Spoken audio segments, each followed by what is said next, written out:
ലോകാധിപന്മാരുടെ കളിക്കളത്തിൽ ഒരു ത്രില്ലർ സിനിമയെ വെല്ലുന്ന നാടകീയതയാണ് ഇപ്പോൾ അരങ്ങേറുന്നത്. അമേരിക്കയും ഇസ്രായേലും ഒരു വശത്തും ഇറാൻ മറുവശത്തും അണിനിരക്കുന്ന പശ്ചിമേഷ്യൻ സംഘർഷം ഒരു ബിഗ് സ്ക്രീൻ ബ്ലോക്ക് ബസ്റ്റർ പോലെ ഓരോ ദിവസവും പുതിയ ട്വിസ്റ്റുകളുമായി മുന്നേറുകയാണ്. ഏറ്റവും പുതിയ രംഗം ഇറാന്റെ ഒരു ഞെട്ടിക്കുന്ന വെളിപ്പെടുത്തലാണ്.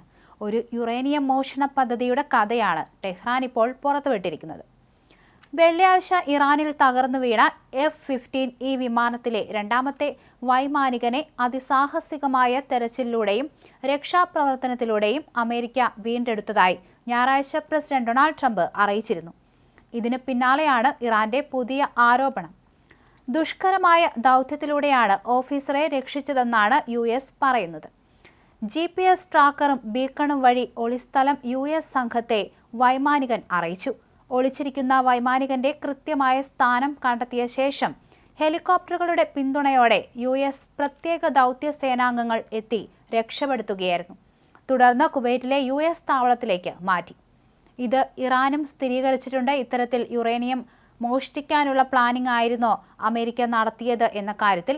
എന്തായാലും നിങ്ങൾ കേട്ടത് ശരിയാണ്. അമേരിക്ക മുന്നോട്ട് വച്ച ചില സമാധാന നിർദ്ദേശങ്ങളോട് നയതന്ത്രപരമായ മറുപടി നൽകാൻ തയ്യാറെടുക്കുന്നതിനിടെ ഇറാന്റെ വിദേശകാര്യ മന്ത്രാലയം തീർത്തും അപ്രതീക്ഷിതമായ ഒരു ബോംബ് പൊട്ടിച്ചിരിക്കുകയാണ്.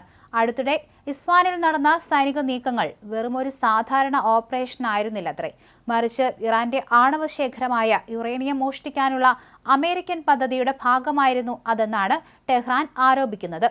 സൈനിക നടപടിയുടെ മറവിൽ US തങ്ങളുടെ ആണവ പദ്ധതിയെ ലക്ഷ്യം വയ്ക്കാൻ ശ്രമിക്കുന്നതായും ഇറാൻ ആരോപിച്ചു. ഇസ്ഫാനിൽ അടുത്തിടെ നടന്ന ഓപ്പറേഷൻ യുറേനിയം മോഷ്ടിക്കാൻ ലക്ഷ്യമിട്ടുള്ള പരിപാടിയായിരിക്കാം. അത്തരമൊരു സാധ്യത തള്ളിക്കളയാനാവില്ലെന്ന് വിദേശകാര്യ മന്ത്രാലയം വ്യക്തമാക്കി. എന്നാൽ ആ ശ്രമം പരാജയപ്പെട്ടുവെന്നും അവർ അവകാശപ്പെട്ടു. ഈ ഓപ്പറേഷനെക്കുറിച്ച് പല ചോദ്യങ്ങളും അനിശ്ചിതത്വങ്ങളും ബാക്കി നിൽക്കുകയാണെന്ന് ബഖായ് പറഞ്ഞു. അമേരിക്കൻ പൈലറ്റ് ഉണ്ടെന്ന് അവകാശപ്പെട്ട കോഗിലുയെ ബെയോറാമാത്ത് പ്രവിശ്യയിലെ പ്രദേശം അവർ മധ്യ ഇറാനിൽ തങ്ങളുടെ സേനയെ ഇറക്കാൻ ശ്രമിച്ച അല്ലെങ്കിൽ ഇറക്കാൻ ആഗ്രഹിച്ച സ്ഥലത്തു നിന്ന് വളരെ അകലെയാണ്, ബഖായ് പറഞ്ഞു. കഴിഞ്ഞ ദിവസമാണ് അമേരിക്കയുടെ ഈ വിമാനം ഇറാൻ വെടിവെച്ചിട്ടത്. അതേസമയം പിന്നീട് പൈലറ്റിനെ കാണാതായി മാറിയിരുന്നു. ഈ പൈലറ്റിനെ തിരയുകയാണ് ഇറാനും അമേരിക്കയും ചെയ്തത്. എന്നാൽ പൈലറ്റിനെ ഇറാന്റെ കയ്യിൽ കിട്ടിയാൽ ഒരുപക്ഷെ കൊലപ്പെടുത്തിയിരിക്കാം, അല്ലെങ്കിൽ അമേരിക്കയോട് വിലപേശൽ നടത്തിയിരിക്കാം. പക്ഷേ ഇതിനൊക്കെ മുമ്പേ തന്നെ പൈലറ്റ് അതിസാഹസികമായി രക്ഷപ്പെട്ട് ഒരു ഒളിപ്രദേശത്ത് മറഞ്ഞിരിക്കുകയായിരുന്നു. അങ്ങനെ ഒരു പ്രത്യേക തന്ത്രത്തിലൂടെ ഈ അമേരിക്കൻ സേന പൈലറ്റിനെ കണ്ടുപിടിച്ച് രക്ഷപ്പെടുത്തുകയും ചെയ്തു.